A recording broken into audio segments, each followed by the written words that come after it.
दोस्तों, कई बार आप लोगों ने कमेंट किया कि उदय भाई कुछ अपने बारे में बताइए, अपने परिवार के बारे में बताइए, लेकिन कभी ऐसा मौका नहीं लगा।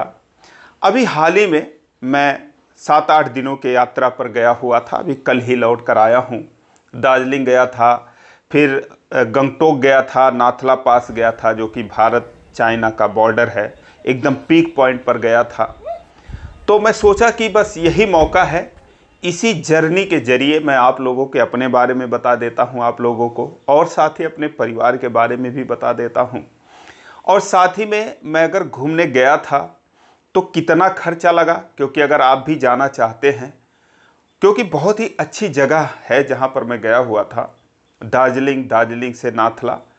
कितना पैसा लगता है, क्या सावधानी बरतनी चाहिए, होटल कहाँ पर अच्छा मिलता है, खाना कहाँ पर सही मिलता है, क्या खाएं, सुरक्षा की दृष्टि से कैसे रहें। और साथ ही में एक जगह तो हम आधार कार्ड को लेकर फंस गए, क्योंकि वहाँ आधार चलता नहीं था, वोटर आईडी चलता था। इस तरीके से गाड़ी का कितना खर्चा लगता है अगर एजेंट के थ्रू जाते हैं, या फिर खुद से जाते हैं, या फिर शेयरिंग बस से जाते हैं शेयरिंग करके।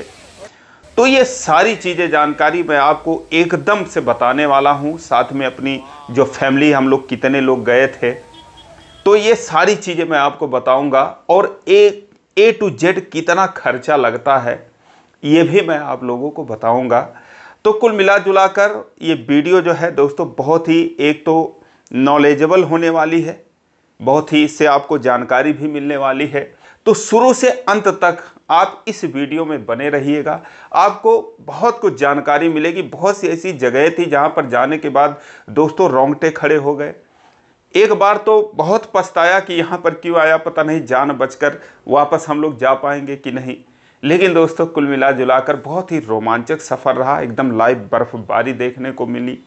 मई जून के महीने में एकदम कड़ाके की ठंड का सामना करना पड़ा, हाथ पैर शून्य हो गए। तो ऐसी ऐसी जगह और बहुत ही कम खर्चे में, बहुत ही हिसाब से हम लोग घूम कर आए हैं। हम कुल मिलाकर 10 लोग थे। तो आइए जानते हैं हमने जर्नी कहाँ से शुरू की और कहाँ कहाँ गए और फिर कहाँ पर हमने ख़त्म की। तो सारा कुछ आपको इस वीडियो के माध्यम से शुरू से अंत तक आप देखिएगा, स्किप मत करिएगा, क्योंकि मुझे पता है आप लोग मेरे परिवार हैं, आप लोग बहुत उत्सुक रहते हैं मेरे बारे में जानने के लिए। और मैं भी बहुत उत्सुक था अपने बारे में आप लोगों को बताने के लिए, कभी मौका नहीं मिला, आज मौका मिला है तो आपको बता रहा हूँ। लेकिन दोस्तों बस वीडियो में आगे बढ़ने से पहले बस वही रिक्वेस्ट है, वीडियो को लाइक कर दीजिए, चैनल को भी सब्सक्राइब कर लीजिए ताकि मेरा हौसला बढ़ता रहे। दोस्तों हमारी जर्नी शुरू होती है उत्तर प्रदेश के बस्ती ज़िले से, बस्ती रेलवे स्टेशन से। हम लोग यहाँ से निकले थे 25 मई को। हम कुल 10 लोग थे।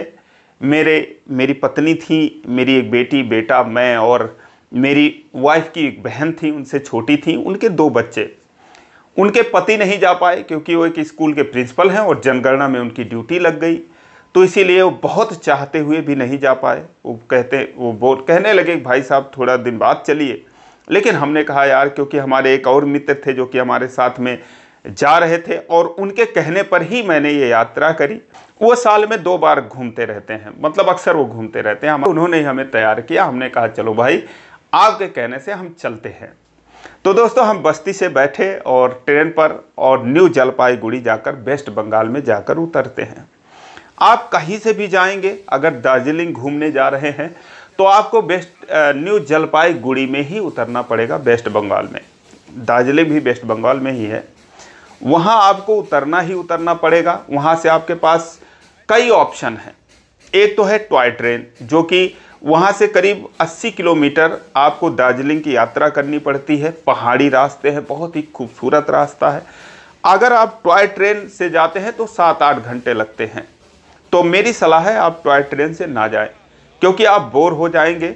और एक तो उसका टिकट भी नहीं मिलता, 1500-1000 रुपये का टिकट है, बहुत दिन पहले बुक करना पड़ता है, तो आपको वो टिकट नहीं मिलने वाला।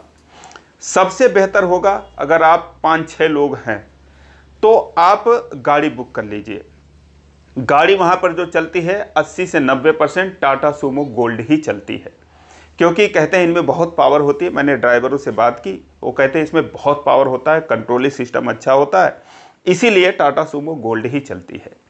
तो अगर आप खुद से वो गाड़ी बुक करते हैं तो वहाँ से न्यू जलपाईगुड़ी से करीब 4 से 5 हज़ार रुपये आपसे वो चार्ज करेंगे और आपको ले जाकर 70 से 80 किलोमीटर दूर दार्जिलिंग में ले जाकर छोड़ देंगे।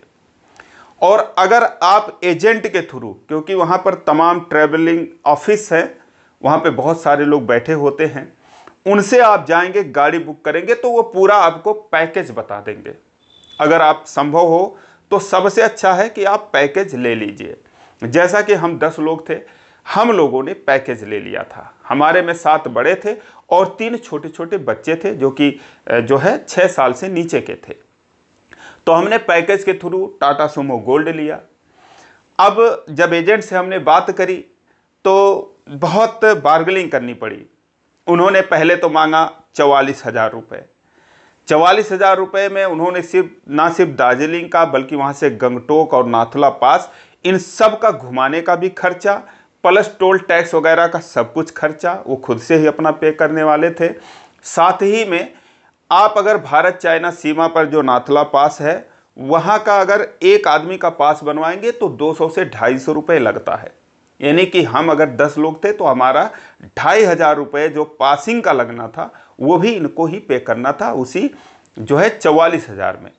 लेकिन हमने कहा नहीं भाई, हम इतना नहीं दे सकते हैं। हम उनसे बात किए तो वो 40 तक आए। फिर हमने वो ऑफिस छोड़कर दूसरे ऑफिस में चले गए, वहाँ पर बातचीत किए तो इनको लगा यार कि ये हाथ से चला जाएगा, शरीफ आदमी है और बच्चे कच्चे लेकर आया है घूमने, तो कुछ कम ही कर देते हैं। 38 पे आया। फिर हमने ओवरऑल 37,000 में हमने वो गाड़ी बुक कर ली। अब हमको करना क्या था, सिर्फ उनका नंबर लेना था और अपना नंबर उनको देना था। बाकी सिर्फ एक गाड़ी से वहाँ घूमना नहीं होता है। वहाँ से अगर आप दार्जिलिंग जाएंगे तो एक गाड़ी, दार्जिलिंग में घूमेंगे तो वो दूसरी गाड़ी भेजेंगे, दूसरा ड्राइवर। दार्जिलिंग से आप गंगटोक जाएंगे तो वो तीसरा ड्राइवर भेजेंगे। गंगटोक में लोकल एरिया में आप घूमेंगे तो वहाँ पर छोटी कारें चलती हैं, जैसे अल्टो हो गई और मारुति 800 हो गई, ये छोटी गाड़ियाँ, क्रेटा हो गई। टाटा सूमो गोल्ड, बोलेरो ये सब नहीं चलता है, तो वो छोटी गाड़ियाँ भेजेंगे, वो अलग ड्राइवर रहेगा। और वहाँ से फिर आप नाथुला पास जाएंगे गंगटोक से, जो कि करीब वहाँ से 60 किलोमीटर है, तो वो फिर अलग गाड़ी देंगे, अलग ड्राइवर। वहाँ से जब आप आएंगे और फिर गंगटोक से आप न्यू जलपाईगुड़ी उसी स्टेशन पर आएंगे जहाँ से आप घर वापसी का अपना ट्रेन पकड़ेंगे, तो एक अलग ड्राइवर और अलग अलग गाड़ी वो आपको मुहैया कराएंगे। आपके होटल तक वो गाड़ी पहुँच जाएगी। ड्राइवर आपको फ़ोन करेगा, जिस टाइम पर आप उसको कहेंगे वो वहाँ पर रेडी मिलेगा और आप उससे संपर्क करके गाड़ी में बैठकर आ जा सकते हैं। तो मुझे ये चीज़ बहुत अच्छी लगी कि वो 44 मांग रहे थे, 37 में हमारा काम बन गया और कहीं कोई असुविधा नहीं हुई, कहीं कोई पैसे टोल टैक्स वगैरह का अलग से कुछ भी नहीं देना पड़ा। हाँ, अगर आप चिड़ियाघर घूमते हैं तो वहाँ का 110 रुपये एक आदमी का लगता है, वो आपको देना पड़ेगा। 10 रुपये किसी मंदिर आप घूमने जा रहे हैं, एंट्री फीस वहाँ का देना पड़ेगा। 30 रुपये और एक जगह का था, वहाँ का भी देना पड़ा। ये छोटी छोटे रकम वो आपको देने पड़ेंगे, लेकिन बड़ा रकम टोल टैक्स वगैरह ये सब आपको नहीं देना पड़ेगा। लेकिन जैसे हम 1 घंटे की अपनी जर्नी कर लिए तो दोस्तों ज़बरदस्त ठंड पड़ने लगी। अब यहाँ पर सावधानी बरतनी ये होती है कि आप बच्चों के लिए आप गर्म कपड़े लेकर जाएं, अपने लिए हो सके तो इनर रख लीजिए, ऊपर जैकेट वगैरह अगर रख सकते हैं तो ठीक है, वरना बहुत सारा सामान हो जाएगा, आप ढोकर ही कितना लेकर जाएंगे। लेकिन बच्चों के लिए आप रख लीजिए, अगर बच्चे 10 साल से छोटे हैं तो दोस्तों वहाँ पर एकदम ठंड पड़ने लगती है एकदम। और उसके बाद जैसे 1 घंटे 1.5 घंटे की जर्नी होती है, आप वहाँ पर एक ढाबा पर गाड़ी वाला रोकेगा, चाय नाश्ता करिए और फिर वहाँ से आगे निकलिए। तो दोस्तों 4-5 घंटे में आप पहुँच जाएंगे दार्जिलिंग। दार्जिलिंग पहुँचने के बाद जब मेन शहर आएगा तो वहाँ पर एक धूम स्टेशन है, घूम स्टेशन, जो कि उसी टॉय ट्रेन का स्टेशन है। और वहाँ के आसपास अगर आप होटल लेना चाहें तो ले सकते हैं। वरना आप 1 किलोमीटर और ऊपर जाएंगे, आगे जाएंगे तो वहाँ पर है मॉल रोड, जो कि सबसे फेमस एरिया है दार्जिलिंग का। मॉल रोड में जाएंगे, वहाँ आप होटल लेंगे। होटल के जो प्राइस है इस दिनों में, जो कि पीक सीजन होता है मई से लेकर जून तक, जब बच्चों की स्कूल की छुट्टियां होती है, हर तरफ से टूरिस्ट आते हैं, तो वहाँ पर दोस्तों आपको 2500 से कम का कोई कमरा मिलने वाला है नहीं। 2500 से लेकर आपको 3000, 3500, 5000, आप यूँ कहिए कि 2500 में ही आपको अच्छा कमरा मिल जाएगा। अच्छा कमरा यानी कि बहुत नीचे पैदल नहीं जाना पड़ेगा, आसपास में मिल जाएगा। और वहाँ पर अगर जैसे हम लोग थे 10 लोग, तो एक में तो हमारे मित्र वो चक्की वाले रह गए, वो थे, उनकी पत्नी और उनकी बेटी, 3 लोग, तो वो तो 2500 में एक कमरा ले लिए, एक डबल बेड, उसमें 6x6 का बेड था, उनका हो गया।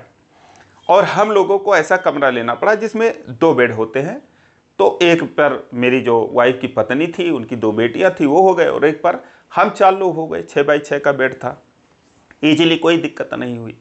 तो हमको वो कमरा पड़ा जो है करीब 3000 रुपये में, सिर्फ 500 रुपये ज़्यादा। और आप वहाँ पर पहुँचने के बाद नहा धो के आराम से उसी दिन आराम करिए, क्योंकि उस दिन तो दोस्तों शाम हो जाएगी, फिर कहीं आपकी घूमने की भी हिम्मत नहीं कहेगी, क्योंकि पहाड़ी रास्तों से आप घूमते घूमते आपका वैसे भी सर घूमने लगेगा।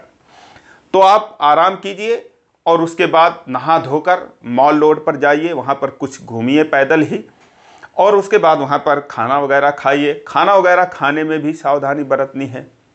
फिलहाल दार्जिलिंग में हम जहाँ गए थे तो एक रामादा होटल है, बहुत अच्छा होटल, वहाँ पर हमें मतलब का खाना मिल गया। 200 रुपये का प्लेट था, जिसमें शाही पनीर और सब्जी, दाल और चावल। वहाँ के थाली में आपको रोटी नहीं मिलेगी। अगर आप रोटी खाने के इच्छुक हैं तो आपको अलग से रोटी लेनी पड़ेगी, जो कि आपको 30 रुपये, 40 रुपये, 50 रुपये, 20 रुपये का भी मिल जाता है। फिलहाल रामादा होटल में 40 रुपये का हमको एक रोटी पड़ी, और हम 10 लोग थे। 2 बच्चों को तो छोड़ दीजिए, वो 4 साल और 2 साल के, 3 साल की थी, बाकी और सारे लोग बड़े बड़े थे। तो हमारे 15 रोटी और 4 थाली में हो गया। 200 रुपये की थाली, 40 रुपये रोटी, 1400-1500 रुपये में बहुत अच्छा खाना हमको मिल गया वहाँ पर। बाकी और होटलों पर तो नॉन वेज भी थे, और जो वेस्ट बंगाल का खाना है आप खा नहीं पाएंगे। और टहनी वगैरह इस सब की सब्जी अगर आपको मिल जाएगी तो हालांकि अच्छा होता है, लेकिन आपके टेस्ट के अनुसार वो नहीं रहेगा, तो आप उसे खा नहीं पाएंगे। बेहतर होगा कि आप मेनू में देखकर सब्जी ले लीजिए अपने मनपसंद की, अलग से रोटी ले लीजिए, चावल ले लीजिए, आपके लिए वो अच्छा रहेगा। ये चीज़ें हो गई। खा पी कर आइए, आप आराम करिए, लेकिन एक सावधानी और बरतिए कि आप जितने दिन वहाँ पर रहेंगे, कम से कम 2 नाइट तो आपको दार्जिलिंग में रहना पड़ेगा।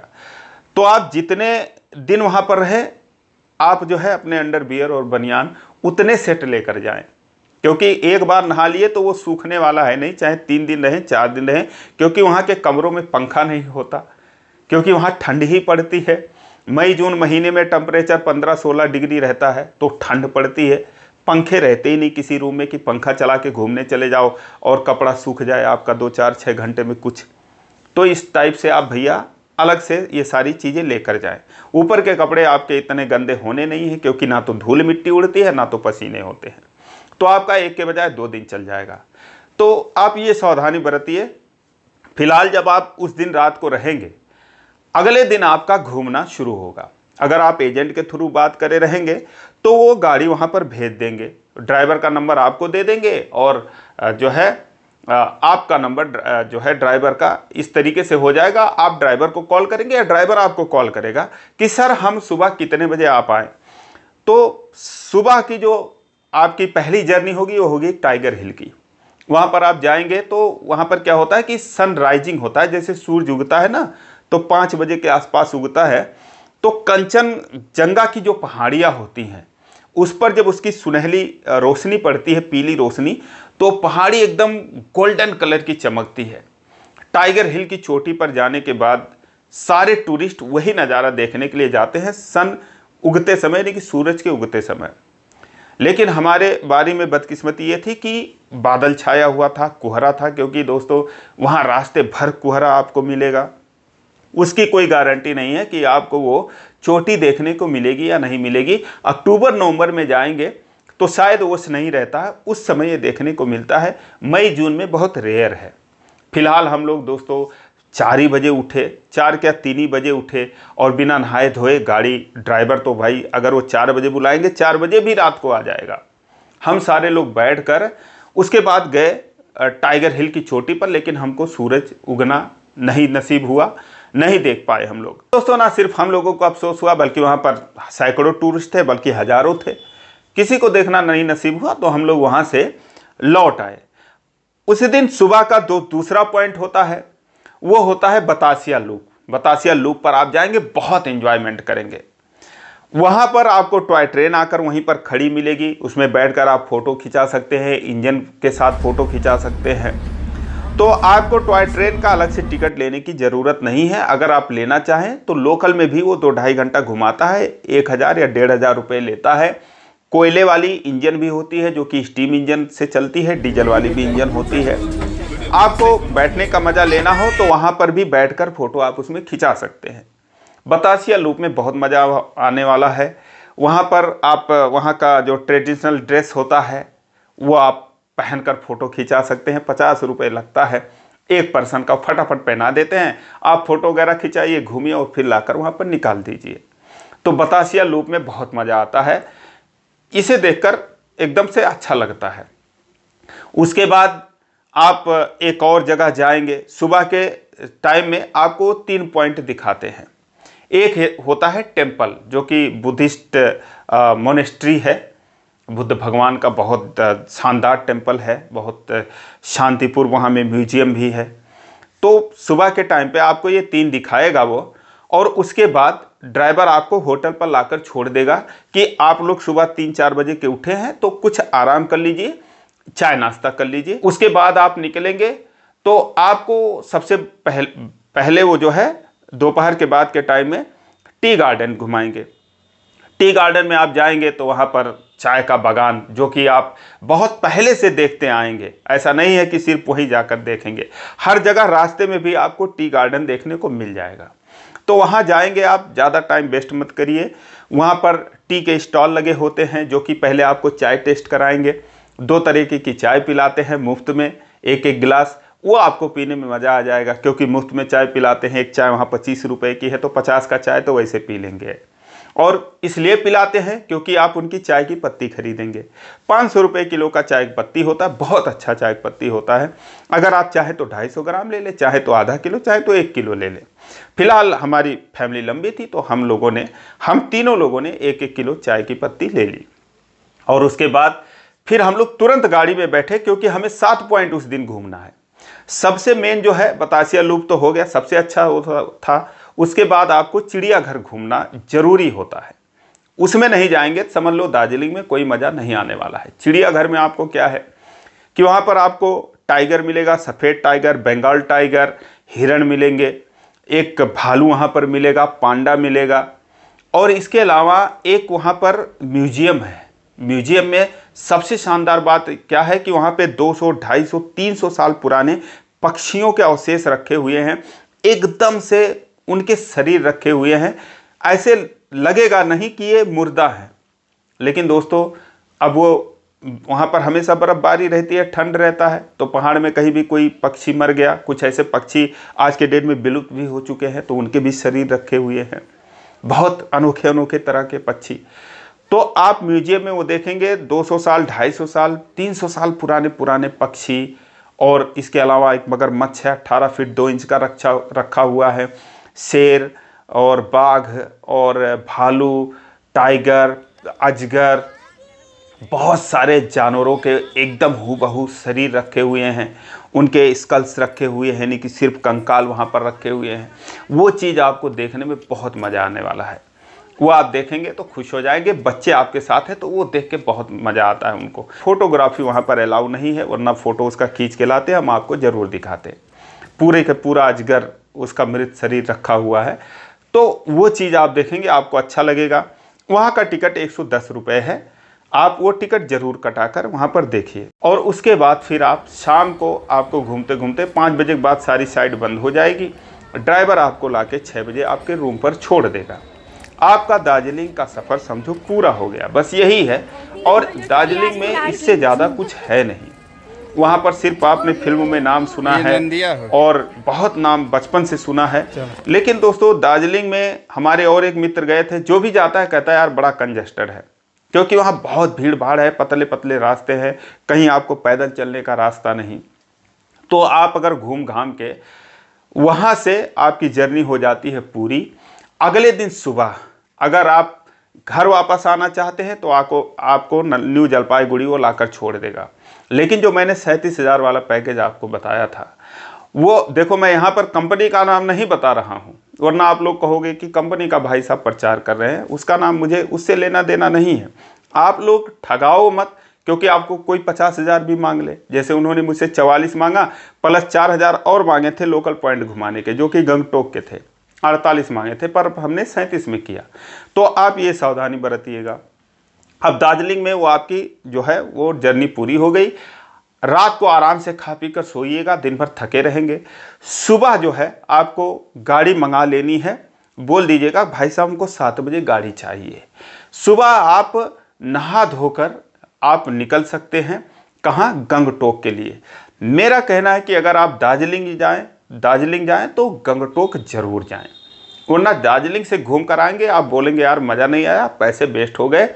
थोड़ा सा पैसे आप और खर्च करेंगे तो आप गंगटोक पहुंच जाएंगे और वहां से नाथला दर्रा पहुंच जाएंगे। गंगटोक बहुत ही सुंदर एक सिटी है, सिक्किम की राजधानी है। तो दोस्तों आप गंगटोक जाएं। गंगटोक में आप जाएंगे तो दार्जिलिंग से करीब जो है 100 किलोमीटर गंगटोक की दूरी है। 5 घंटे जो है वो टाटा सूमो वाला लगाता है, क्योंकि रास्ते जो है भैया वही हैं कि टेढ़े मेढ़े हैं। लेकिन गंगटोक जो है वो ढलान पर है। आप 8,000 फीट से 5,000 फीट पर जाएंगे गंगटोक में। तो जब गंगटोक जाएंगे तो बहुत ही शानदार बागबानी, बहुत शानदार रास्ते, बहुत ही मतलब आप गाते गुनगुनाने का आपका मन करेगा। बहुत शानदार रास्ता है और सेफ बिल्कुल रास्ता है। मैं मनाली भी गया था, रोहतांग दर्रा गया था 4-6 साल पहले, तो वहाँ का रास्ता बड़ा खतरनाक मुझे लगा। लेकिन ये दार्जिलिंग का रास्ता भी सही था, गंगटोक का भी रास्ता सही था। आगे जो मैं बताऊंगा नाथला पास का, जो कि बहुत हाइट पर है, 15,000 फीट के हाइट पर है, उसका भी रास्ता लगभग सेफ था, बढ़िया था। तो दोस्तों जब आप गंगटोक जाएंगे तो एक तो शानदार रास्ता मिलेगा, बीच में आपको तीस्ता नदी मिलती है, बहुत शानदार नदी, साफ सुथरी नदी, एकदम कल कल बहती हुई पहाड़ों के बीच में, और किनारे किनारे उसकी पथरीली जो है उसके तट जो है, बहुत खूबसूरत वो नदी आपको मिलने वाली है। ड्राइवर से आप अगर हो सकेगा, आपके उस टूर पैकेज में तो शामिल हमारे में नहीं था, लेकिन ड्राइवर को गाड़ी का थोड़ा काम था, तो तीस्ता में बोला भैया 10-15 मिनट गाड़ी का काम है, हम करवा लेते हैं, आप लोग नदी का नज़ारा ले लीजिए। तो बहुत ही शानदार, आप फोटो खुद देख सकते हैं कितना शानदार जो है तीस्ता नदी का नज़ारा था। और उसके बाद फिर आप उस नदी के तट के किनारे चलते चलते 15-20 किलोमीटर आप जाएंगे। कहीं कहीं वो नदी के बराबर में रोड मिलेगी, कहीं कहीं रोड काफ़ी ऊंचाई पे मिलेगी, नदी काफ़ी नीचे पतली सी दिखाई देगी, तो रोमांच भरपूर आएगा। उसके बाद आ जाएगा सिक्किम का बॉर्डर, यानी वेस्ट बंगाल से आप सिक्किम में प्रवेश करेंगे। शानदार पॉइंट है वो जगह भी अच्छा है, दर्शनीय, देखने लायक है। जब आप सिक्किम में पहुंच जाएंगे गंगटोक, शाम का समय हो जाएगा, आप होटल ले लीजिए, टैक्सी स्टैंड के पास ही ले लीजिए, बहुत सारे होटल मिलते हैं। वहाँ भी हमको होटल बहुत सस्ते में मिल गया, मात्र 2,000 रुपये के चार्ज में हम दोनों को एक एक रूम मिल गया, और दोनों में जो है डबल बेड हमको मिल गए सिर्फ 2,000 रुपये में गंगटोक में। और बहुत साफ़ सुथरा भी वहाँ पर मिला, क्योंकि वहाँ लोग कम ही जाते हैं, हालांकि बहुत सारे लोगों को जाना चाहिए, बहुत शानदार जगह है। फिलहाल हम वहाँ पर रहे, उस दिन हमने आराम किया और फिर शाम को गए हम लोग, खाना पीना खाए।